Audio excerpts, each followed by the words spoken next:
దేవుని వాక్యం చూద్దాం, ప్రార్థన చేద్దాం. వాక్యం అత్యంత కృపగలిగిన మా పరమ తండ్రి, నీకు వందనాలు, స్తుతులు, స్తోత్రం చెల్లిస్తున్నాం. ఉదయకాలమున నీ తట్టు తిరిగి నీ సన్నిధానంలో చేరి నీ సన్నిధిని పాడి స్తుతించి ఆరాధించుటకు, నీ నామమును గణపరచుటకు నీవు మాకు అనుగ్రహించిన కృపకై నీకు స్తోత్రం చెల్లిస్తున్నాం. తండ్రి, ఇదిగో నీ వాక్యము ఉన్నతమైనది, విలువైనది, సత్యమైనది, యథార్థమైనది. నీ వాక్యము వెండి బంగారాల కంటే, వెలగల రాళ్ల కంటే విలువైనటువంటిది, జుంటి తేనె దార కంటే మధురమైనటువంటిది. నీ వాక్యము మా జీవితాలలో ఉన్న చీకటిని, అజ్ఞానమును తొలగించి ప్రభా పైనుండి వచ్చే జ్ఞానమును దయచేస్తూ ఉంది. ప్రభా, నీ వాక్యము మా హృదయాంతరంగాలను పరిశోధించేటువంటిది. ఆ వాక్యము దగ్గరికి మేము వస్తూ ఉంటుండగా ప్రభా, మీ వాక్యము చేత మమ్మల్ని దర్శించి మాలో ఉన్న చీకటిని తొలగించి, అంధకారమును తొలగించి, మీ ఆశ్చర్యకరమైన వెలుగులో మమ్మల్ని నిలబెట్టమని ప్రభు అయిన యేసు నామమును స్తుతించి ప్రార్థిస్తున్నాము తండ్రి. ఆమేన్, ఆమేన్. దేవునికి స్తోత్రం. మన ప్రభు అయిన యేసు క్రీస్తు నామమున మీ అందరికీ ఈ ఉదయ కాలమున శుభములు తెలియజేస్తూ ఉంటున్నాం. మన దేవుడు మన రక్షకుడు అయినటువంటి యేసు ప్రభు వారికి మహిమ, ఘనత, ప్రభావములు కలుగును గాక. హల్లెలూయా. సో ఇదేమో మనము గత వారపు పోర్షన్లో నుంచి మరొక భాగాన్ని ధ్యానం చేద్దాం. గత వారం పోర్షన్ వయేడా అంటే ఆయన ప్రత్యక్షమైనాడు అనే మాట మనం చూస్తాం. సో ఈ యొక్క భాగంలో దేవుడు అబ్రహాముకు ప్రత్యక్షమైనాడు, తర్వాత లోతుకు ఆయన ప్రత్యక్షమైనాడు, ఆ తర్వాత అబీమెలెకు రాజుకు దేవుడు ప్రత్యక్షమైనాడు, తర్వాత షారాకు దేవుడు ప్రత్యక్షమైనాడు, తర్వాత అగరు ఇస్మాయిలుకు దేవుడు ప్రత్యక్షమైనాడు. సో కాబట్టి ఆయన యొక్క ప్రత్యక్షత అనేది ప్రతి ఒక్కరికి అవసరము అనే మాట మనకు అర్థమవుతా ఉంటుంది. అబ్రహాముకు దేవుడు కావాలి, లోతుకు దేవుడు కావాలి, షారాకు దేవుడు కావాలి, ఇస్మాయిలుకు దేవుడు కావాలి, లేకపోతే అగరుకు దేవుడు కావాలి. అంటే ఉన్నవారైనా లేనివారైనా వారికి దేవుడు ప్రత్యక్షం అవ్వాలి అనేటువంటి మాట మనం ఇక్కడ చూస్తూ ఉంటున్నాం. హల్లెలూయా.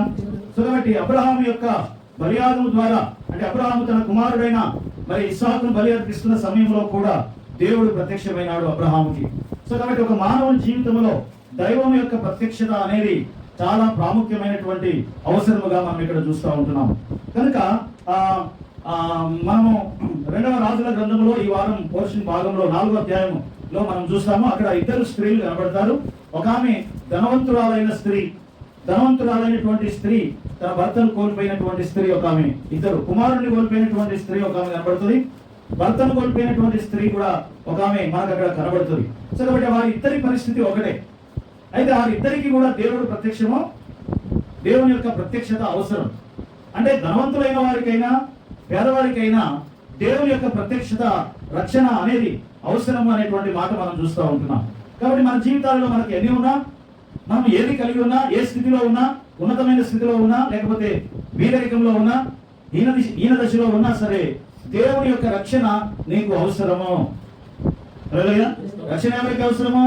రక్షణ అందరికీ అవసరం. ఎందుకు అందరికీ అవసరం అంటే ఏ భేదము లేదు, అందరూ పాపం చేసి దేవుని మహిమను పొందలేకపోతున్నారు. ఎందుకంటే దేవుని వాక్యం ఖచ్చితంగా చెప్తుంది, ప్రతి మానవుని యొక్క హృదయం యొక్క ఆలోచన ఎల్లప్పుడూ కేవలము చెడ్డది. హల్లెలూయా. నాకు అన్ని మంచిగా వస్తాయండి, నాకు చెడ్డలేని రాదు అనే వాళ్ళు ఎవరైనా ఉన్నారా? రాలేదు. హల్లెలూయా. అందుకే అందరికీ ఆయన ప్రభువు, అందరికీ ఆయన యొక్క రక్షణ అవసరము అనేటువంటి మాట మనం చూస్తూ ఉంటున్నాం. ఇప్పుడు చదవండి 2వ పేతురు పత్రిక 2వ అధ్యాయం 4వ వచనం నుండి. 2వ పేతురు పత్రిక 2వ అధ్యాయము 4వ వచనం నుండి. దేవదూతలు పాపం చేసినప్పుడు దేవుడు వారిని విడిచిపెట్టక పాతాళ లోకమందలి కటిక చీకటి గల బిలములోని త్రోసి తీర్పుకు కావలిలో ఉంచబడటకు వారిని అప్పగించారు. మరియు ఆయన పూర్వకాలమందున లోకమును విడిచిపెట్టగా భక్తిహీనుల సమూహం మీదికి జలప్రలయం రచించినప్పుడు నీతిని ప్రకటించిన నోవాహును మరి 7 కాపాడాను. మరియు ఆయన సొదొమ గొమొర్రా పట్టణములను భస్మం చేసి ముందుకు భక్తిహీనుల వారికి వాటిని దృష్టాంతముగా ఉంచుటకై వాటిని నాశనం విధించి దుర్మార్గుల కామ వికారయుక్తమైన నడవడి చేత బహు బాధపడిన నీతిమంతుడైన లోతును తప్పించారు. సో ఇక్కడ నీతిమంతుడైన లోతు ఎలా తప్పిపోయాడో చూస్తాము. గడిచిన అంటే ఈ యొక్క ఆది కాలం నుంచి మనం ప్రారంభించినటువంటి ఈ యొక్క పోర్షన్స్ ధ్యానాన్ని మనం చూస్తే మనం ఇప్పుడు 4వ పోర్షన్లో ఉన్నాం. 4వ పోర్షన్ పేరేంటి? వైరా, అంటే ఆయన ప్రత్యక్షమైనాడు. దేవుడు ప్రత్యక్షమైనాడు అనే మాట మనం చూస్తా ఉన్నాం. ఫస్ట్ సృష్టి ఆరంభము మొదటి పోర్షన్, 2వ పోర్షన్ జల ప్రళయము నోవాహు కాలాన్ని మనం చూస్తూ ఉంటున్నాం. 3వ పోర్షన్లో అబ్రహాం యొక్క ప్రారంభము, అబ్రహామును దేవుడు ఎలా పిలిచాడో మనం చూసాము. ఈ 4వ పోర్షన్లో లోతు యొక్క జీవితాన్ని మనం చూస్తాం. లోతు సొదొమ గొమొర్రా పట్టణాలలోనికి ఎందుకు వెళ్ళాడు, వెళ్ళడానికి కారణం ఏంటి, మరలా ఆయన తిరిగి వచ్చేటప్పుడు ఆయన ఎలా ఆ సొదొమ గొమొర్రా పట్టణంలో నుంచి బయటకు వచ్చాడు అనే మాటని మనము ఇక్కడ గమనిస్తాం. ఆదికాండము 19వ అధ్యాయము 18వ వచనం నుంచి మనం చదువుదాము. ఆదికాండము 19వ అధ్యాయము. నీతిమంతుడైన లోతు సొదొమ గొమొర్రా పట్టణాలలో వారి యొక్క దుర్మార్గతను చూసి తన మనసులో నచ్చుకుంటూ బాధను అనుభవిస్తూ అక్కడే ఉండిపోయినాడు. 19:18 నుంచి. ఇదిగో నీ కటాక్షము నీ దాసుని మీద వచ్చినది. నా ప్రాణం రక్షించడం వలన నీవు నా ఎదుట కనపరిచిన నీ కృపను కనపరిచింది. నేను ఆ పర్వతమునకు తప్పించుకొని పోలేదు. ఈ తీరు నాకు సంభవించి చచ్చిపోదునేమో. ఇదిగో పారిపోవుటకు ఈ ఊరు సమీపంలో ఉన్నది. అది చిన్నది, నన్నొక్కడిని తప్పించుకొని పోనిము. అది చిన్నది కదా, నేను బ్రతుకుదనని చెప్పినప్పుడు ఆయన, ఇదిగో నీవు చెప్పిన ఈ ఊరు నాశనం చేయను. ఈ విషయంలో నీ మనవి అంగీకరిస్తుంది. నీవు త్వరపడి అక్కడికి తప్పించుకొని పోము. నీవు అక్కడ చేరు వరకు నేనేమీ చేయలేనని. అందుచేత ఆ ఊరికి సోయారు అని పేరు పెట్టబడింది. లోతు సోయారుకు వచ్చినప్పుడు ఆ దేశమున సూర్యుడు ఉదయించెను. అప్పుడు యెహోవా సొదొమ మీదను గొమొర్రా మీదను యెహోవా యొద్ద నుండి గంధకము అగ్నిని ఆకాశం నుండి కురిపించి ఆ పట్టణములను, ఆ మైదానం అంతటిని, ఆ పట్టణంలో నివసించిన వారందరినీ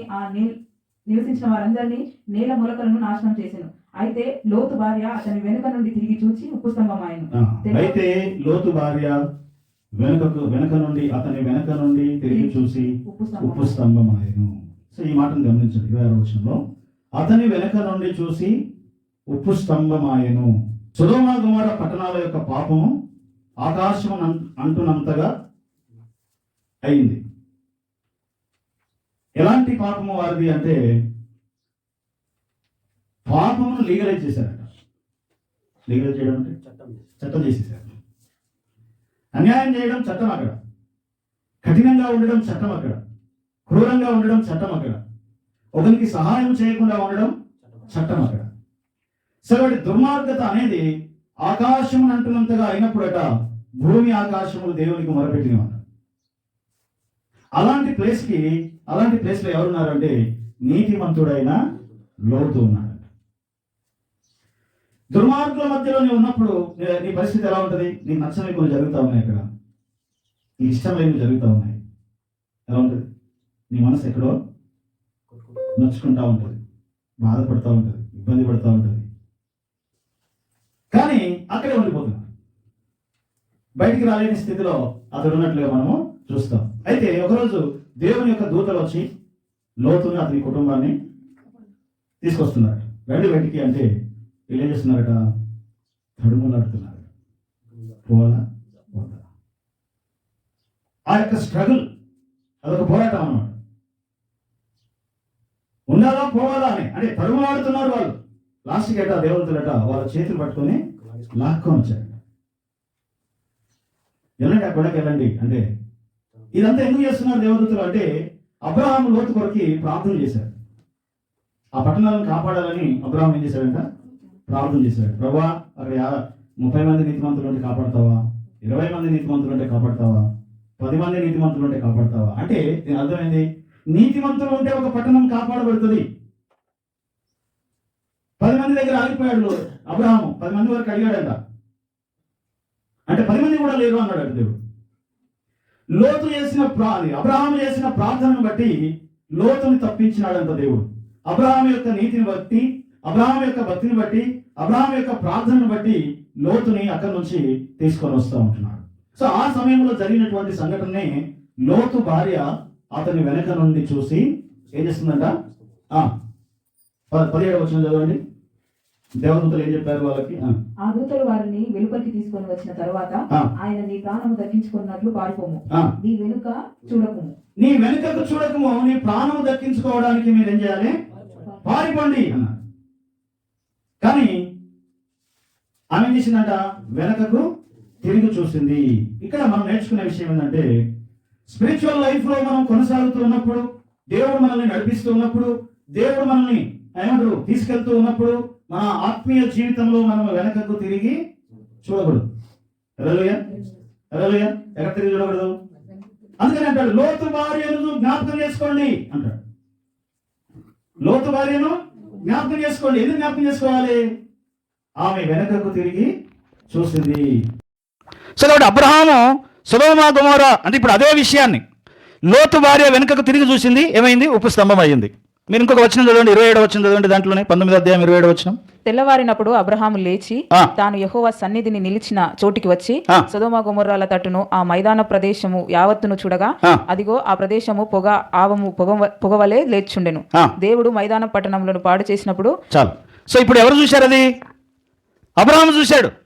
కాలిపోతున్నటువంటి ఆ సొదొమ గొమొర్రా పట్టణాలను ఎవరు చూశారు? అబ్రహాము కూడా చూశాడు. లోతు భార్య కూడా చూసింది. కానీ లోతు భార్య ఏమైంది? ఉప్పు స్తంభం. అబ్రహాము ఉప్పు స్తంభం ఏం కాలే. ఇద్దరు చూశారు, కానీ ఒకరేమో ఏమైపోయారంట? ఉప్పు స్తంభం అయ్యారు. అంటే చూడటమే ప్రాబ్లం కాదు, అక్కడ ఇంకేదో అక్కడ ఉంది అనమాట. లోతు భార్య చూడడానికి, అబ్రహాము చూడడానికి ఉన్నటువంటి తేడా మనకు అక్కడ కనబడతా ఉంటుంది. హల్లెలూయా. ఆత్మీయంగా వెనుకకు మనము తిరిగి చూడకూడదు అనే విషయము మనకి ఇక్కడ తెలియజేస్తూ ఉంటుంది. అందుకని లోతు అబ్రహామును ఏం చేసినాడంటే విడిచిపెట్టి వెళ్ళిపోయినాడు. అప్పుడు తన యొక్క మంద కాపరులకు, అబ్రహాము మంద కాపరులకి గొడవ వస్తుంది ప్రతిసారి కలిసి ఉన్నప్పుడు అని చెప్పి ఏమైపోయినాడంట? పచ్చగా ఉన్నటువంటి యెహోవా తోటలాగా ఉన్నటువంటి ఆ యొక్క సొదొమ ప్రాంతాన్ని లోతు ఎన్నుకొని అక్కడికి వెళ్ళి అక్కడ కాపురం ఉన్నాడు. లోతు యొక్క జీవితంలో తాను చేసిన పెద్ద మిస్టేక్ ఏంటి అంటే, నీతిమంతుడైనటువంటి అబ్రహాముని విడిచిపెట్టి వెళ్ళడం. హల్లెలూయా. ఏం చేసినాడు? విడిచిపెట్టి వెళ్ళిపోయినాడు.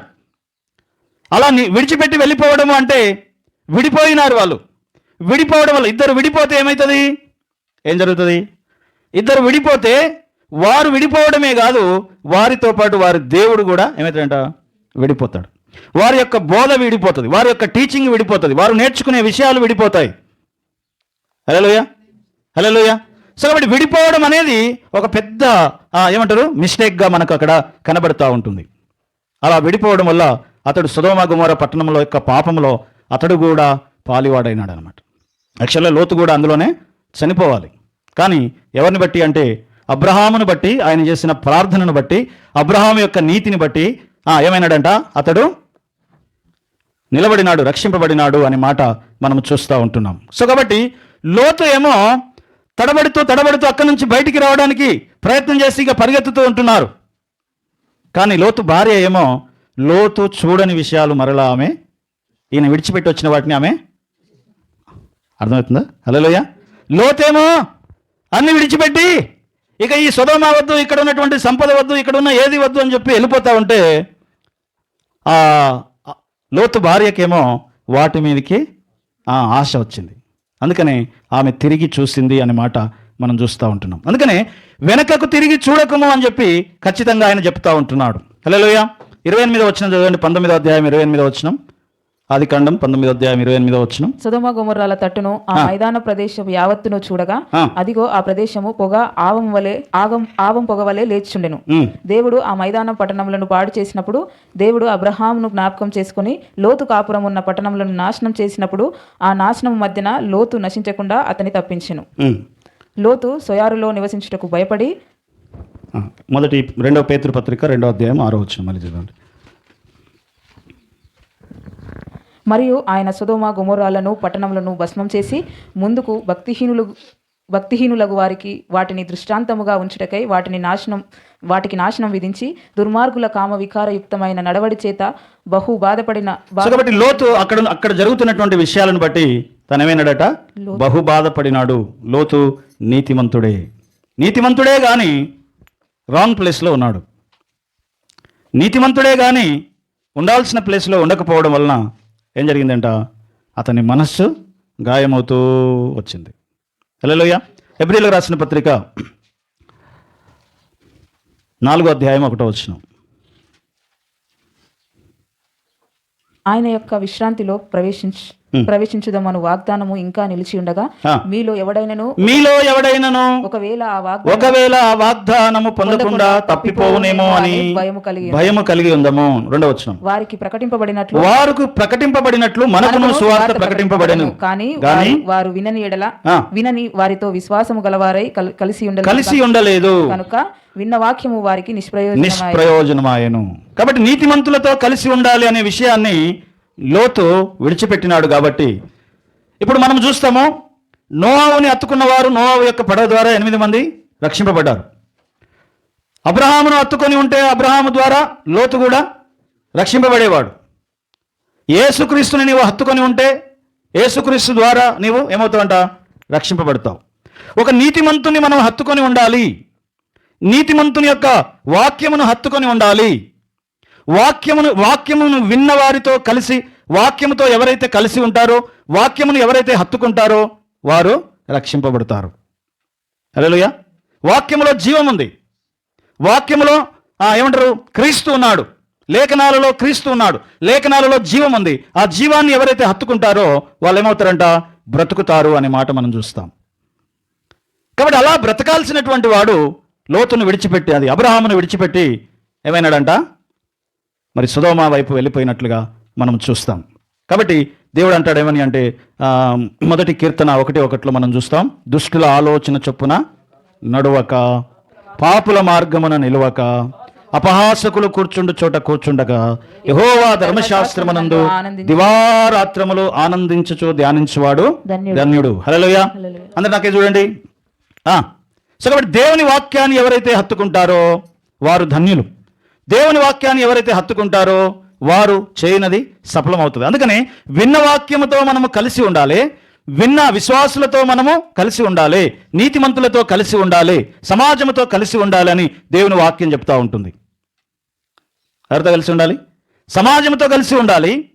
వాక్యముతో కలిసి ఉండాలి. ఏ వాక్యం అయితే మనం వింటా ఉన్నామో ఆ వాక్యం యొక్క ఏమంటారు? దాంట్లో మనం కలిసి ఉండాలని దేవుని వాక్యం చెప్తా ఉంటుంది.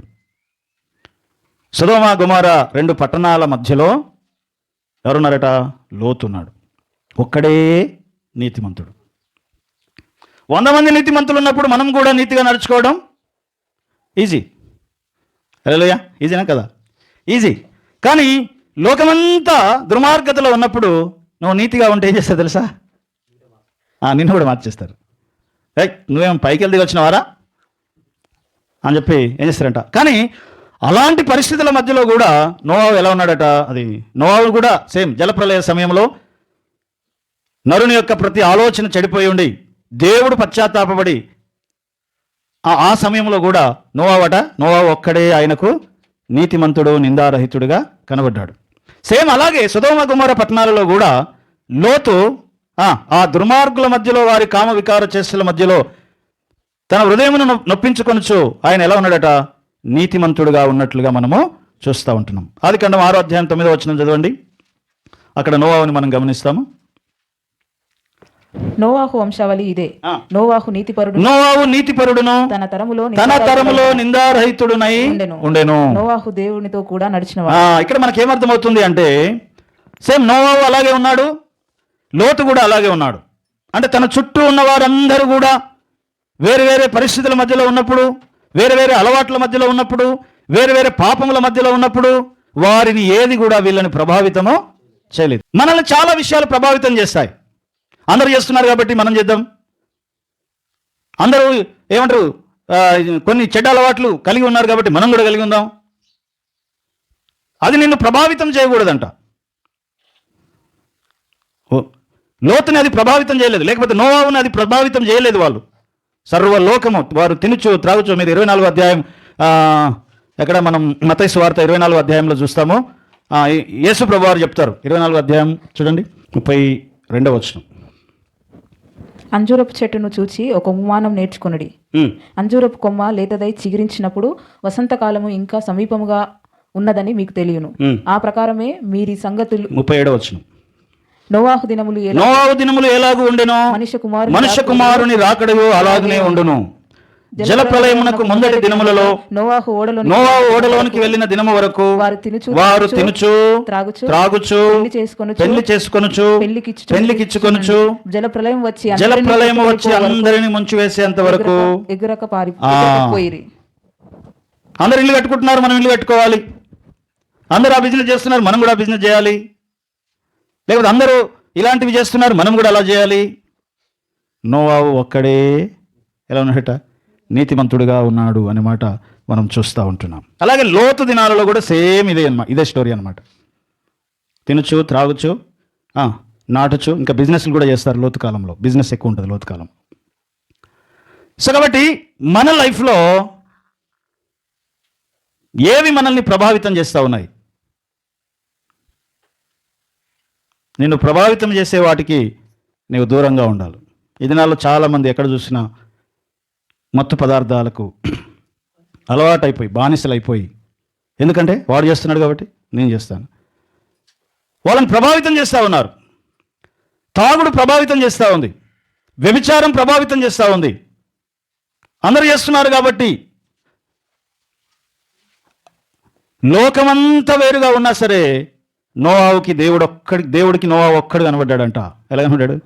నీతిమంతుడుగా. వారి దుర్మార్గత, వారి కామవికార చేష్టల వలన లోతు బాధింపబడినాడంట. కానీ ఈయన ప్రభావితము కాలేదు. అందుకని అంటాడు నీతిమంతుడుగా లోతు అక్కడ కనబడినాడు. అయితే ఎవరైతే దేవుని హత్తుకుంటారో, అబ్రహామును లోతు హత్తుకుంటే రక్షింపబడతాడు. నోవాహును హత్తుకుంటే నోవాహును బట్టి నోవాహు యొక్క కుటుంబం రక్షింపబడింది. అలాగే మనము క్రీస్తుని హత్తుకుంటే, దేవుని వాక్యాన్ని మనం హత్తుకుంటే మనము జీవము పొందుతాం, రక్షింపబడతాం. హల్లెలూయా. దేవుని వాక్యము నిన్ను ప్రభావితం చేయాలి. దేవుని వాక్యముతో నీవు కలిసి ఉండాలి. దేవుని వాక్యాన్ని వినుచున్న, దేవుని వాక్యాన్ని అనుసరిస్తున్న వారితో నీవు కలిసి ఉండాలి. ఇది నిన్ను ప్రభావితం చేయాలి. లోకంలో ఉన్నవే ఎక్కువ మనల్ని ప్రభావితం చేస్తూ ఉన్నాయి. దేవుని వాక్యంకి ఎక్కువ మనము ప్రభావితం అవ్వడం లేదు. హల్లెలూయా, హల్లెలూయా. ఎందుకు అంటే నువ్వు వెనకకు తిరిగి చూస్తున్నావు కాబట్టి. ముందుకు పరిగెత్తాల్సిన ఆమె ఏం చేసిందంట? లోతు విడిచిపెట్టి వచ్చినాడు, వెండి బంగారములు విడిచిపెట్టి వచ్చినాడు, తన మందలు ఆస్తిపాస్తులు విడిచిపెట్టి వచ్చినాడు. అవన్నీ విడిచిపెట్టి దేవుని వైపు పరిగెత్తుతూ ఉంటే ఆయన విడిచిపెట్టి ఆయన వదిలించుకొని వస్తున్న వాటిని ఈమె తగిలించుకోవడానికి ఈమె ఆశించింది. ఏమైందంట? ఉప్పు స్తంభము అయిపోయింది అనే మాట మనం చూస్తూ ఉంటున్నాం. సొదొమ గొమొర్రా పాపం ఏంటో తెలుసా? యెహెజ్కేలు గ్రంథం 16వ అధ్యాయం 19వ వచనం. యెహెజ్కేలు గ్రంథం 16వ అధ్యాయం 19వ వచనం. యెహెజ్కేలు యొక్క సొదొమ గొమొర్రాల యొక్క పాపం ఏంటో మనం చూద్దాం. భోజనమునకై నేను ఇచ్చిన ఆహారమును 16వ అధ్యాయం 19వ వచనం. భోజనమునకై నేను ఇచ్చిన ఆహారమును గోధుమ పిండిని 19 కాదు 49 16వ అధ్యాయం 49.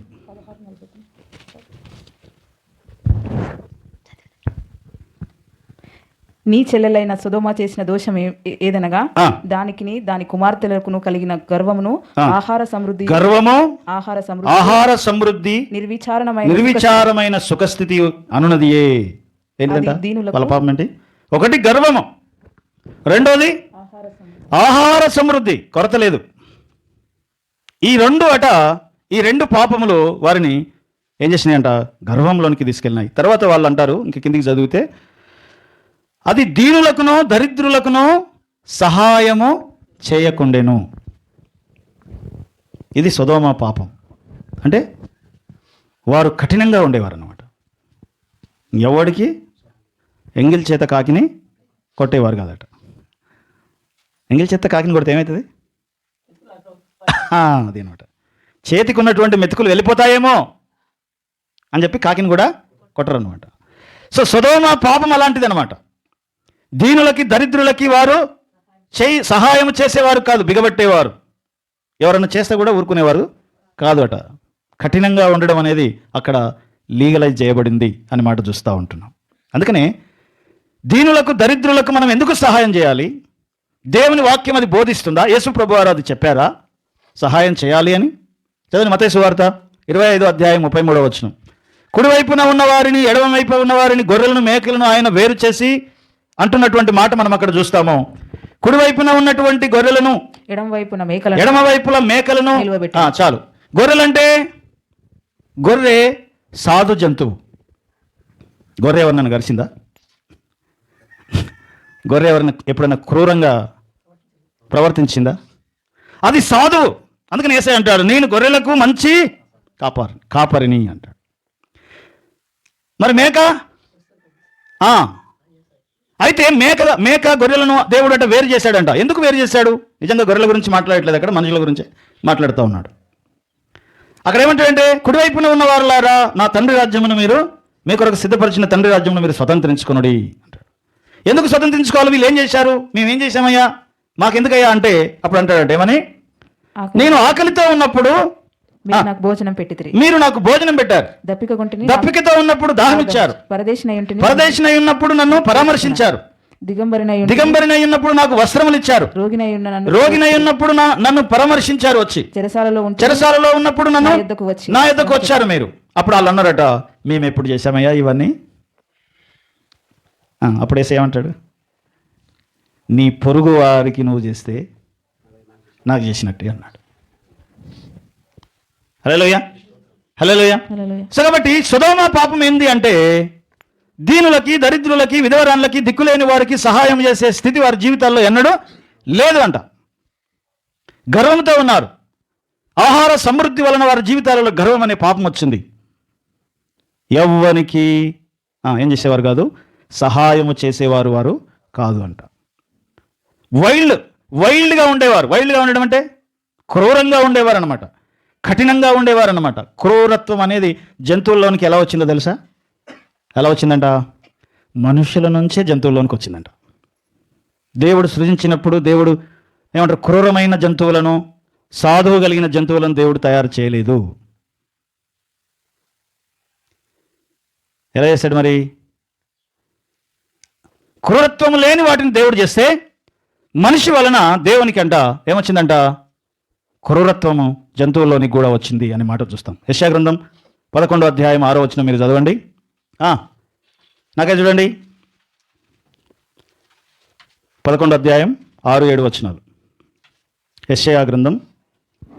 తోడేలు గొర్రె పిల్ల యొద్ద చూడండి, తోడేలు గొర్రె పిల్ల యొద్ద వాసము చేయును, చిరుతపులి మేక పిల్ల యొద్ద పండుకొనును, దూడయు కొదమ సింహము పెంచబడిన కోడయు కూడుకొనగా బాలుడు వాటిని తోలును.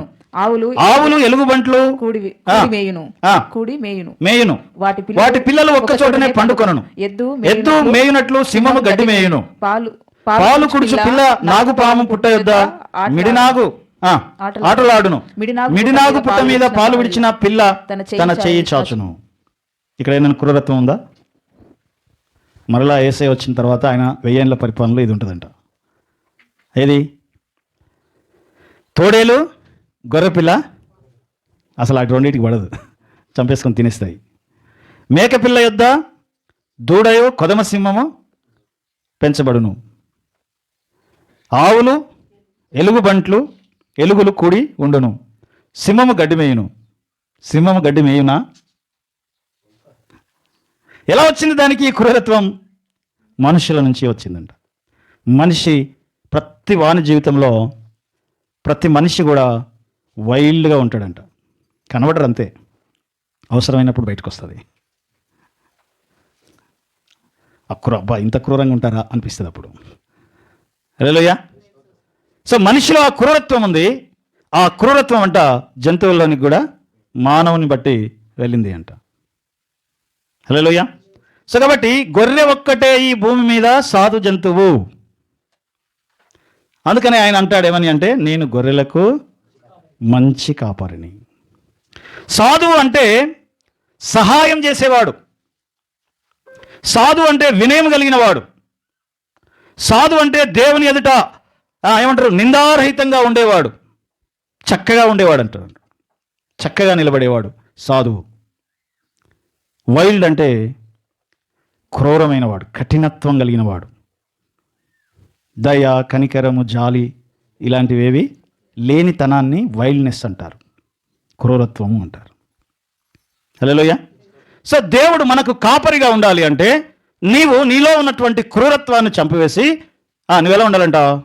సాధువులాగా ఉండాలి.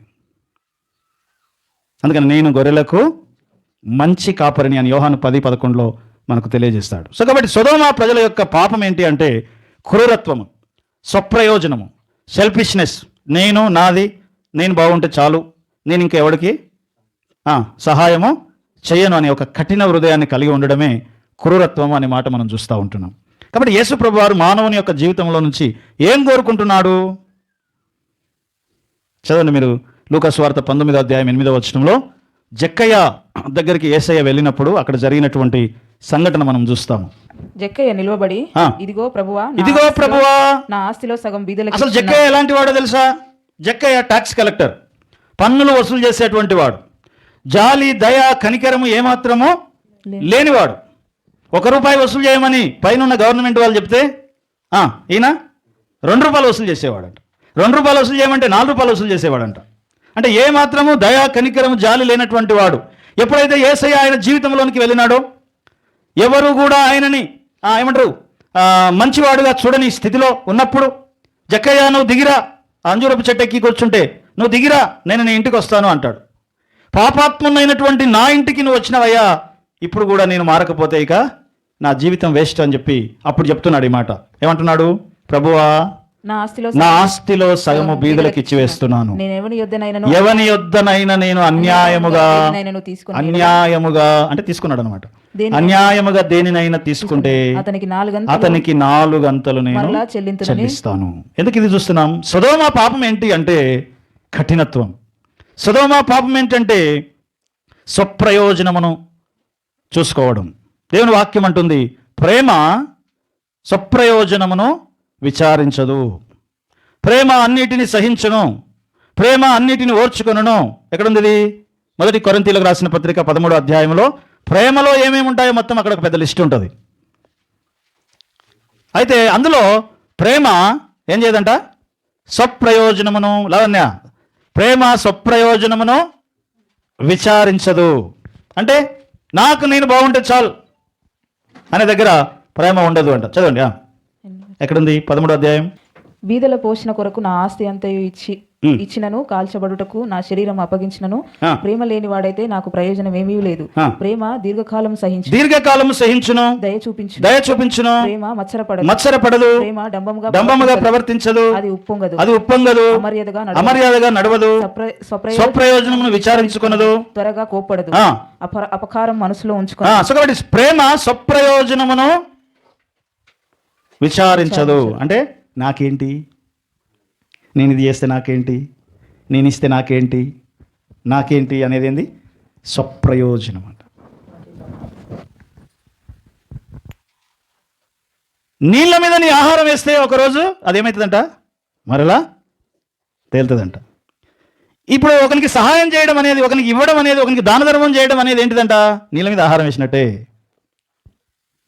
అది మళ్ళీ తెలియదు, తిరిగి వస్తుందా రాదో తెలియదు. ఎలా వేయాలి? నీళ్ళ మీద ఆహారం వేసినట్లుగా నువ్వేం చేయాలంట? నువ్వు సహాయం చేయాలి. ఇంకా ఒక మాట పాస్ గారు అంటారు, థ్యాంక్స్ కూడా నువ్వు ఆశించకుండా సహాయము చేయాలి. ఇంకా దేవుని యొక్క యేసయ్య అంటాడేమని అంటే, నువ్వు ఈ చేయితో ఇచ్చింది అట, నువ్వు ఈ చేయికి తెలియకూడదు. స్వప్రయోజనమును విచారించుకొనదు అనే మాట మనం చూస్తూ ఉంటున్నాం. అప్పుడు జక్కయ్య తన ఆస్తినంతా ఇచ్చివేస్తాను, నేను ఎవరి దగ్గర అయినా అన్యాయముగా 4 అంతలు తీసుకుంటే వానికి తిరిగి ఇచ్చేస్తాను అన్నప్పుడు, అప్పుడు యేసయ్య ఏమంటాడు? ఇతడును అబ్రహాము కుమారుడే. ఎప్పుడు అబ్రహాము కుమారులం ఎత్తున్నాము? అబ్రహాము పిల్లలు ఎప్పుడవుతారు అంటే కఠినత్వం నుంచి నువ్వు మార్పు చెందినప్పుడు. మనం అందరము కూడా అబ్రహాము యొక్క పిల్లలం. ఎవరి పిల్లలంట? అబ్రహాము పిల్లలం. అబ్రహాము ఎవరు అంటే యేసయ్య యొక్క శిష్యుడు అంట. హల్లెలూయా. సో కాబట్టి మనము కూడా యేసయ్య శిష్యులం అవుతా ఉంటున్నాం, క్రీస్తు యొక్క శిష్యులం అవుతా ఉంటున్నాం. అబ్రహాము కుమారుడైనటువంటి క్రీస్తు అబ్రహాము క్రీస్తుకు శిష్యుడైనాడు, క్రీస్తుకి మనము కూడా శిష్యులమవుతున్నాం. శిష్యుడు అంటే నేర్చుకునేవాడు, స్టూడెంట్, నేర్చుకునేవాడు. ఏం నేర్చుకుంటున్నాం? ఏ స్కూల్లో నేర్చుకుంటున్నాం మనం? మెస్సయ్య స్కూల్లో నేర్చుకుంటున్నాం, క్రీస్తు స్కూల్లో మనం నేర్చుకుంటున్నాం. మీరు సర్వలోకమునకు వెళ్ళి సర్వ సృష్టికి సువార్తను ప్రకటించి నమ్మిన వారందరినీ శిష్యులుగా చేయుడి. ఎవరిలాగా చేయాలట? నేర్చుకోవాలి. యేసు ప్రభువుని నమ్ముకున్నాం, రక్షింపబడతాం, చనిపోతే పరలోకం వస్తుంది, ఇక అంతా అయిపోయింది అనుకోవడానికి లేదు. మనము నిరంతర విద్యార్థులము. ఏం చేయాలి? ప్రార్థన నేర్చుకోవాలి, వాక్యం నేర్చుకోవాలి, పాడటం నేర్చుకోవాలి, ఆరాధన చేయడం నేర్చుకోవాలి. హల్లెలూయా. ఏం చేయాలి? రాయాలి, వినాలి, చదవాలి, ధ్యానించాలి. ఎందుకు చేయాలి ఇవన్నీ? మనం స్టూడెంట్స్ని, మన విద్యార్థులం, మనం నేర్చుకోవాలి. దేవుని స్కూల్లో ఉన్న విద్యార్థులం మనం. కాబట్టి మనం ఏం చేయాలంట? ధ్యానించాలి. అప్పుడు నీవు నీ ఆత్మీయ జీవితంలో ఒక స్టెప్ నుంచి ఇంకో స్టెప్కి ఏమవుతావంట? ఎదుగుతావు. నువ్వు ఎదగాలి అంటే, ఎందుకంటే నీకు అవగాహన రావాలి. ఏమని? నేను ఏం చేయాలి? నేర్చుకోవాలి. యేసు ప్రభు వారు కూడా తోరా స్కూల్లో నేర్చుకున్నాడు. ఆయన 30 సంవత్సరాల దాకా ఆడున్నాడు. కొన్ని సంవత్సరాలు మొత్తం ఆయన లైఫ్ కనబడదు. ఎక్కడున్నాడు ఎవరికి తెలియదు. ఎక్కడున్నాడు అంటే ఎక్కడున్నాడు? తోరా స్కూల్లో ఉంటాడు. అంటే ధర్మశాస్త్ర సంబంధమైన, దైవిక సంబంధమైన విద్య నేర్పే స్కూళ్ళల్లో ఉన్నారు. నేర్చుకోవడం అనేది కంపల్సరీ. భక్తి అనేది ఏం చేయాలి? నేర్చుకోవాలి. దానంతటా అది రాదు. ఏదో అద్భుతం జరిగిపోద్ది, రాత్రికి రాత్రి నువ్వు నీ భక్తిపరుడు అయిపోవు. స్టెప్ బై స్టెప్ ఏం చేయాలి? బాప్తిసం తీసుకున్న తర్వాత ఇక నేను బాప్తిసం తీసుకున్న అంత అయిపోయింది అనుకోవడానికి లేదు. బాప్తిసం తీసుకోవడం దేనికోసం? బాప్తిసము పాప క్షమాపణ, మారు మనసు కోసం బాప్తిసం పొంది ఇప్పుడు నువ్వేం కావాలి? స్కూల్లోకి వెళ్తున్నావు బ్యాగ్ వేసుకొని. హల్లెలూయా. ఆ స్కూల్లో స్టెప్ బై స్టెప్ నువ్వేం చేయాలి? నేర్చుకుంటూ ఉండాలి. హల్లెలూయా. సో కాబట్టి నేర్చుకోవడం అనేది చాలా ప్రాముఖ్యమైనటువంటి విషయం అనే విషయాన్ని ఇక్కడ మనము చూస్తూ ఉంటున్నాం. మనమందరము అబ్రహాము యొక్క శిష్యులమై ఉంటున్నాం. అబ్రహాము యొక్క స్కూల్లో మనం ఉన్నాం. అబ్రహాము పిల్లలమై ఉన్నాం. సొదొమ గొమొర్రా పట్టణం ఎలాంటిది అంటే కఠినత్వం కలిగినటువంటిది, స్వప్రయోజనమును చూసుకునేటువంటిది అనే విషయాన్ని మనం చూస్తూ ఉంటున్నాం. చదవండి, ఫిలిప్పీలకు రాసిన పత్రిక 3వ అధ్యాయం 13వ వచనం. సహోదరులారా అని పౌలు భక్తుడు చెప్తా ఉంటున్నాడు. చూడండి, 3వ అధ్యాయం 13వ వచనం. సహోదరులారా, నేను ఇదివరకే పట్టుకొని ఉన్నానని తలంచుకొనను. అయితే ఏమంటున్నారు? పౌలు అంటున్నాడు ఈ మాట. ఎవరంటున్నారు? పండితుడు, ధర్మశాస్త్రములో పండితుడు, అనింద్యుడు, అలాంటి వాడు అంటున్నాడు. ఏమని? ఆల్రెడీ నేను ఇంకా పట్టేసుకున్నాను, అయిపోయింది అనుకోవట్లేదు ఆయన. అయితే ఒకటి చేయుచున్నాను, వెనుకున్నవి మరచి ముందున్న వాటి కొరకై వేగిరపడుచున్నాను. క్రీస్తు యేసునందు లోతు భార్యేమో వెనుకకు తిరిగి వెనుకున్న వాటి మీద లక్ష్యం ఉంచుతా ఉంది. కానీ మనం వెనుకకు తిరిగి చూడకూడదు. నీ స్పిరిచువల్ లైఫ్లో ముందున్న వాటి కొరకు ఓపికతో ఏం చేయాలంట? పరిగెత్తాలి, వేగిరపడాలి, ఆశతో ఉండాలి అనే మాట మనం చూస్తూ ఉంటున్నాం. ఇక్కడే ఉంటే నశించిపోతాం. కాబట్టి లోతు ఆయన పిల్లలతో కలిసి, ఫ్యామిలీతో కలిసి పరిగెత్తుతున్నాడు. ఈ సొదొమలో ఉంటే నేను నశించిపోతాను అని చెప్పి పరిగెత్తుతూ ఉన్నాడు, వేగిరపడుతూ ఉన్నాడు. కానీ ఆయన ఏవైతే విడిచిపెట్టి వచ్చాడో ఈమె వాటి మీద ఆశపడుతూ వెనుకకి తిరిగి చూసింది అనే మాట చూస్తూ ఉంటున్నాం. హల్లెలూయా. సో కాబట్టి ఈ లోకంలో ఉంటే నువ్వు నశించిపోతావు. కాబట్టి క్రీస్తు యేసుని, ఆయన యొక్క నీతిని మనం హత్తుకొని మనము వేగిరపడుతూ ముందుకు ఏం చేయాలి? పరిగెత్తాలి. వేగిరపడుతూ మన జీవితాలలో మనం ముందుకు పరిగెత్తినప్పుడు, కొలస్సీ పత్రికలో 3వ అధ్యాయంలో అంటాడు కదా, పైనున్న వాటి మీదనే కానీ భూ సంబంధమైన వాటి మీద మీ మనసు పెట్టుకొనకుడి. సో కాబట్టి భూ సంబంధమైన వాటి మీదనే మన మనసు ఉంది. భూ సంబంధమైన వాటి మీదనే మనము ఏం చేస్తాం? వీటిని పెనవేసుకొని ఉన్నామంట. పెనవేసుకొని అంటే కలిసిపోయాం వాటిలో. మెటీరియలిజం అంటారు. ఆ మెటీరియలిజంతో కలిసిపోయాం. భూములు, ఆస్తులు, వెండి, బంగారం, ఇహ సంబంధమైన పొజిషన్, వీటన్నిటి మధ్యలో మనం ఏమైపోయామంట? పెనవేసుకొని పోయాం. వాటిని విడిచిపెడితే మనం బతకలేని స్థితికి వచ్చేసాం. సో కాబట్టి బయటికి రాలేని వారు నశించిపోతారు. నీ స్పిరిచువల్ లైఫ్లో నువ్వు బయటికి రావాలి. నువ్వు ఉన్నటువంటి జీవితంలో నువ్వు బయటికి రావాలి. వెనుకకు తిరిగి చూడకూడదు. ఎందుకు చూడకూడదు అన్నాడు తెలుసా? చూస్తే భరించే అంత నీతి నీకు లేదు. అబ్రహాం చూశాడు, ఏం కాలే? ఎందుకు కాలే? దాన్ని తట్టుకోగలిగిన నీతి ఆయనకి ఉన్నది. లోతుకి అబ్రహాం స్థాయి నీతి లేదు. కాబట్టి మీరు వెనకకి తిరిగి చూడద్దు, చూస్తే మీరు తట్టుకోలేరు, చచ్చిపోతారు. సో కాబట్టి వెనుకకు తిరిగి చూడకు. తిరిగి చూస్తే ఏమైపోతావో తెలుసా? నీ మొదటి స్థితి కంటే నీ కడపటి స్థితి ఏమవుతుంది? బహుఘోరమవుతుంది అంట. హల్లెలూయా, హల్లెలూయా. నువ్వు వెనుకకు తిరిగి చూస్తే నీ మొదటి స్థితి కంటే నీ కడపటి స్థితి బహుఘోరమవుతుంది. అందుకని దేవుడు అంటున్నాడు అక్కడ, ఆ దేవదూతలు చెప్పారు వాళ్ళతో ఏమని? మీరు వెనుకకు తిరిగి చూడకూడదు. హల్లెలూయా, హల్లెలూయా. సో కాబట్టి మనము వెనుకకు తిరిగి చూసి చాలా విషయాలలో ఏమైపోతున్నామంటే నశించిపోతున్నాం. ఎక్కడో ఉండాల్సిన నీవు ఇంకా అక్కడే తడుములాడుతూ ఉన్నావంట. చదవండి 19వ అధ్యాయం 16వ వచనం. లోతు ఏం చేస్తున్నాడో మనం చూస్తాం. దేవదూతలు వచ్చి వాళ్ళని పిలిచి రండి, బయటికి వెళ్ళిపోదాం రండి అన్నప్పుడు ఏమంటున్నాడు చూడండి. అతడు తడువు చేసెను. అప్పుడు అతని మీద యెహోవా కనికరపడుట వలన ఆ మనుష్యులు అతని చేతిని, అతని భార్య చేతిని, అతని కుమార్తెల చేతులను పట్టుకొని వెలుపలికి తీసుకొని వచ్చి ఆ ఊరి బయటకి ఉంచిరి. హల్లెలూయా. సో కాబట్టి ఏం చేస్తున్నాడట? తడవు చేస్తున్నాడు. రావట్లేదట, బయటపడట్లేదు.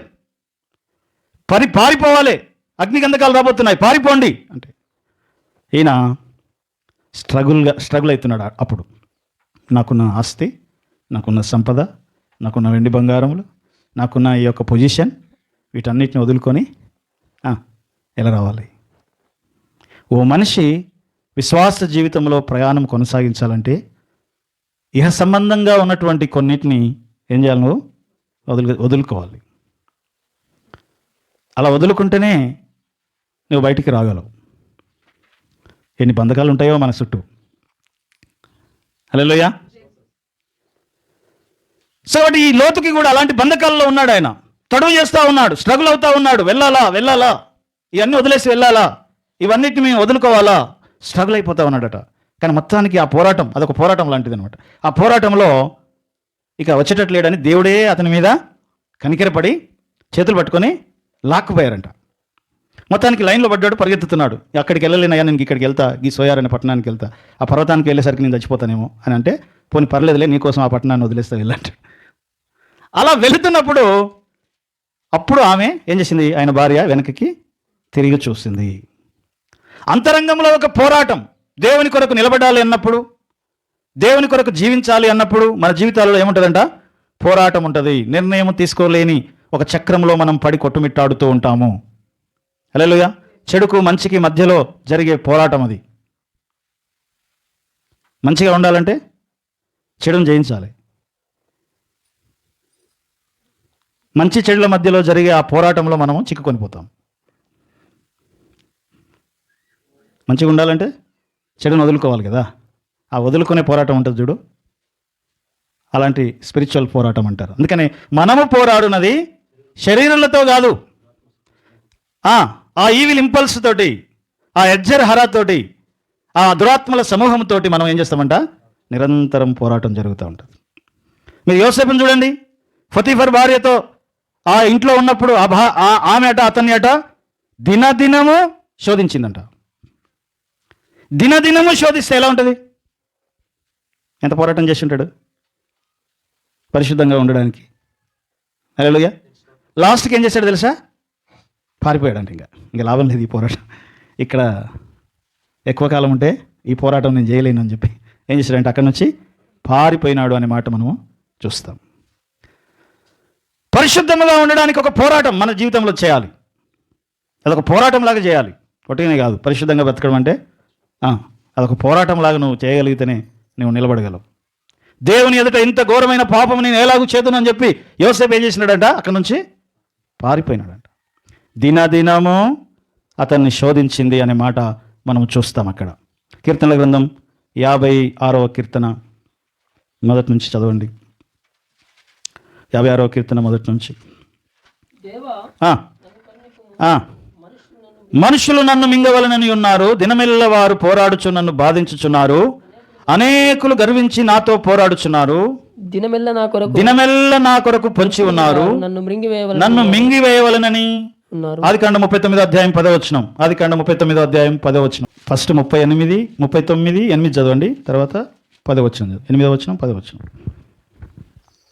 అయితే అతడు ఒప్పక అతడు ఒప్పక నా యాజకుడు నా యజమానుడు తనకు కలిగినదంతయు నా చేతికి అప్పగించెను. నా వశమునైన తన ఇంటిలో ఏమీ ఉన్నదో అతడు అడిగాడు. నా ఇంటిలో ఈ ఇంటిలో నాకంటే పైవాడెవడును లేడు. అలాంటి పొజిషన్లో ఉన్నాడు యోసేపు. అలాంటి వాడికి శోధన వచ్చింది. హల్లెలూయా. దాని నుంచి ఆయన తప్పించుకుంటున్నాడు. ఎలాంటి శోధన చూడండి, 10వ వచనం చదవండి. తన దినములో ఆమె యోసేపుతో మాట్లాడుచుండెను. మంచి చదవాలి మీరు. దినదినము ఆమె యోసేపుతో మాట్లాడుచుండెను. కానీ అతడు ఆమెతో శయనించుటకైనను ఆమెతో నుండుటకైనను ఆమె మాట విన్నవాడు కాడు. వినలేదు, ఒప్పుకోలేదు. దినదినము పోరాటం జరిగింది. ఇంకొక ఆయన గురించి మనం చూస్తాము, ఎలియాజరు. హల్లెలూయా. ఆదికాండం 24వ అధ్యాయం 12వ వచనం. ఒకటి లోతును చూస్తున్నాము, తడబడుతున్నాడు. అదొక పోరాటం లాగా అక్కడి నుంచి వెళ్ళలేని స్థితిని అనుభవించాడు. యోసేపును చూస్తున్నాము, పరిశుద్ధంగా ఉండడం కోసం పోరాటం చేశాడు. ఇక్కడ ఎలియాజరును చూస్తాం. ఎలియాజర్ ఎవరంటే అబ్రహాము యొక్క పెద్ద దాసుడు. అబ్రహాముకు పిల్లలు పుట్టకపోతే ఈ ఎలియాజరే వారసుడైతాడు. అలాంటోడు, అలాంటి పొజిషన్లో ఉన్నాడు. ఈ అబ్రహాముకి కొడుకు పుట్టాడు, ఇస్సాకు పుట్టాడు. ఆ ఇస్సాకు పెళ్లిడు వచ్చింది. అతని కొరకు ఒక అమ్మాయిని చూడమని ఎలియాజరుతో నిబంధన చేశాడు. నా బంధువుల ఇంట్లోంచి ఒక అమ్మాయిని తీసుకురాపు అంటే అప్పుడు ఎలియాజరు తీసుకురావడం కోసము వెళ్ళినాడు. వెళ్ళిన తర్వాత ఎలా ఒక అమ్మాయిని సెలెక్ట్ చేయాలో తెలియక అక్కడ దేవునికి ప్రార్థన చేస్తూ ఉంటున్నాడు. నా యజమానుడగు అబ్రహాము దేవుడవైన యెహోవా, నేను వచ్చిన కార్యము త్వరలో సఫలము చేసి నా యజమానుడగు అబ్రహాముకు అనుగ్రహము చూపుము అంటాడు. సో ఇక్కడ ఈయన కూడా చాలా స్ట్రగుల్ అయ్యాడంట. ఎలాంటి స్ట్రగుల్ అంటే ఇస్సాకుకి తన పిల్లనియొచ్చు, తన బిడ్డనియొచ్చు, తనకు పిల్లలు ఉన్నారు, తన కుమారులు ఉన్నారు. ఎలియాజర్కి వాగ్దాన పుత్రునికి తన బిడ్డనియొచ్చు. ఇస్తే ఏమవుతుంది? వారసుడు ఈయనలో నుంచి వస్తాడు. ఇస్సాకులో నుంచి మెస్సయ్య రావాలి, అది ప్రణాళిక దేవుంది. ఆ మెస్సయ్య నా ఫ్యామిలీలో నుంచి రావాలి కదా.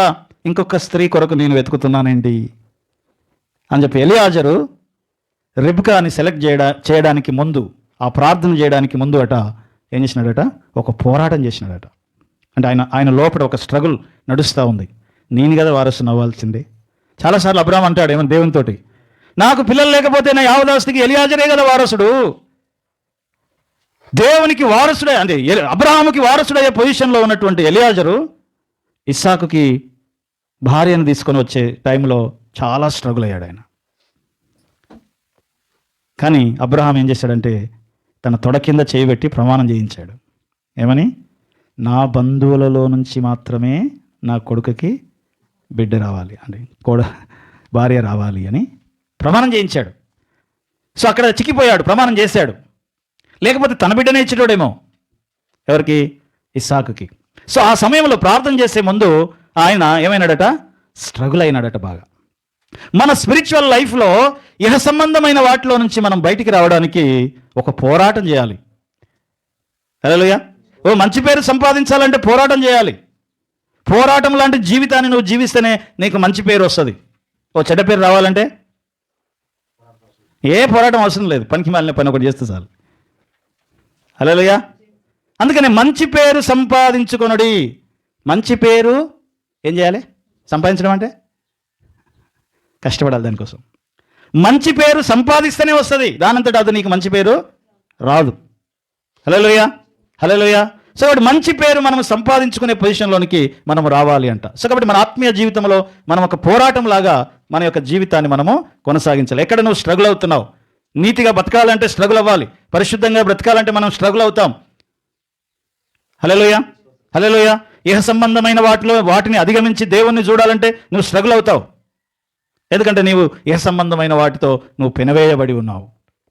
అందుకని పైనున్న వాటి మీదనే మీ మనస్సు నిలుపుడు కానీ క్రిందున్న వాటి మీద కాదు అనే మాట మనం చూస్తూ ఉంటున్నాం. కాబట్టి దేవుని కోసం ఎదురు చూసేవారు నూతన బలాన్ని పొందుతారు. దేవుని కోసం ఎదురు చూసేవారు జయిస్తారు. దేవుని కోసం ఎదురు చూసేవారు ఈ లోకంలో లోక సంబంధముగా మనం బ్రతకమంట. యోహాను సువార్త 17వ అధ్యాయం 14వ వచనం చదువుదాం. యోహాను సువార్త 17వ అధ్యాయం 14వ వచనం.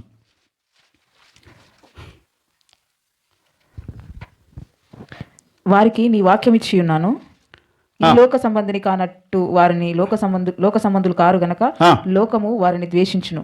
నీవు లోకంలో నుండి వారిని తీసుకొని పొమ్మని నేను ప్రార్థించలేదు కానీ దుష్టుని నుండి వారిని కాపాడుమని, దుష్టు నుంచి వారిని కాపాడుమని ప్రార్థించుచున్నాను. ఎందుకంటే వారు లోక సంబంధులు కారు. సో కాబట్టి మనము లోక సంబంధులము కాము కాబట్టి లోక సంబంధమైనవి మనము చేయకూడదు. లోక సంబంధమైన క్రియలు, లోక సంబంధమైన ఏమంటారు పాపములు, లోక సంబంధమైన పాపములలో మనం బ్రతకకూడదు. ఎందుకంటే నువ్వు పరసంబంధివి. పరసంబంధమైన వాటి మీద నీ మనసు ఉండాలి. పరసంబంధమైన మీద మనసు పెట్టాలంటే లోక సంబంధమైన వాటిని వదులుకోవడం అంత ఈజీ కాదు. అదొక పెద్ద పోరాటం చేయాలి. హల్లెలూయా. ఒక నాలాంటి వాడు ఏం చేసిండట, ఓ ఉడతకి ఒక ఎలకకి తాడు కట్టాడంట. కడితే ఉడతేమో పైకి లాగుతుంది, ఈ చెట్టు ఎక్కుతుంది, ఆ చెట్టు ఎక్కుతుంది పోయి. ఎలకేమో కిందికి లాగుతుంది, ఈ రంధ్రాల్లోనికి వెళ్తుంది, ఆ రంధ్రాల్లోనికి వెళ్తుంది. ఒకటి పైకి లాగుతుంది, ఒకటేమో కిందికి లాగుతుంది. అలాగే మన లైఫ్ ఉంటుంది అనమాట. ఆ ప్రాణమేమో ఆయనలో నుండి వచ్చింది కాబట్టి అటు చూస్తూ ఉంటుంది. శరీరమేమో మట్టిలో నుంచి వచ్చింది కాబట్టి ఇది కిందికి లాగుతూ ఉంటుంది. శరీర కార్యములు ఆత్మఫలములు అనే విషయాన్ని మనం చూస్తాం గలతీ పత్రికలో. ఆత్మఫలములేమో ప్రేమ, సంతోషము, సమాధానము, నీతి, దయాలుత్వము, ఆశా నిగ్రహం, ఇవన్నీ దైవికమైనవి, ఆత్మఫలములు, ఇవి ఆత్మ సంబంధమైనవి. శరీర కార్యములు ఏమనగా అపవిత్రత, దుష్టత్వము, కామ వికారము, ఇవన్నీ ఏంటంట శరీర కార్యములు. శరీర కార్యములేమో కిందికి లాగుతూ ఉన్నాయి, ఆత్మ సంబంధం ఏమో మనల్ని పైకి లాగుతూ ఉన్నాయి. సో ఇక్కడ పోరాటం జరుగుతూ ఉంటుంది అనమాట. పొజిషన్ కోసం పోరాటం, ఆస్తుల కోసం పోరాటం. కానీ ఆత్మీయులకు ఏ పోరాటాలు ఉంటాయి? పరిశుద్ధంగా బతకడం కోసం పోరాటం, నీతిగా నిలబడడం కోసం పోరాటం, భక్తిగా బతకడం కోసం పోరాటం. నువ్వు భక్తిగా ఉండకుండా, నీతిగా ఉండకుండా, ఏమంటారు, నీవు న్యాయంగా ఉండకుండా నిన్ను కిందికి లాగేటువంటివి చాలా మన జీవితాలలో ఉంటాయి అన్నమాట. కాబట్టి ఎలియాజరు పోరాటం వారసత్వం కోసం. నా బిడ్డ ఉండాలి కదా ఈ ప్లేస్లో. యోసేపు పోరాటం దేవుని కొరకు పరిశుద్ధంగా బ్రతకాలి. లోతు పోరాటం ఈ సొదొమలో నుంచి బయటికి పరుగెత్తుకొని వెళ్ళిపోవాలి. ఎవరు వెనకకి లాగుతున్నారు? భార్యని వెనకకి లాగుతా ఉంది. హల్లెలూయా. చాలాసార్లు మనం పరిగెత్తాలని ట్రై చేస్తూ ఉంటే మనల్ని వెనకకి లాగేటువంటివి మన జీవితంలో చాలా ఉంటాయి. సో వాటిని అధిగమించి మనం దేవుని వైపు తిరగాలి. అటువంటి కృప దేవుడు మనకు అనుగ్రహించునుగాక. ఆమేన్. హల్లెలూయా. తల వంచుదాం, కళ్ళు మూసుకుందాం, ప్రార్థన చేద్దాం. ఇంకా చాలా విషయాలు ఉన్నాయి కానీ మనకు సమయం తక్కువగా ఉంది. స్తోత్రం, స్తోత్రం, స్తోత్రం, స్తోత్రం. కృపగలిగిన మా పరమ తండ్రి, నీకు వందనాలు, స్తుతులు, స్తోత్రములు చెల్లిస్తూ ఉంటున్నాం. అపవిత్రతను అధిగమించడానికి, పరిశుద్ధతను కాపాడుకునే పోరాటాలు మేము చేయాలి. పొజిషన్ కొరకు ప్రభా మరి వదిలి నీ బలీయమైన చేతి కింద మేము దీన మనస్కులమై నిలిచి ఉండడం కోసం మేము పోరాటములు చేయవలెను. ప్రభా నీకు వందనాలు.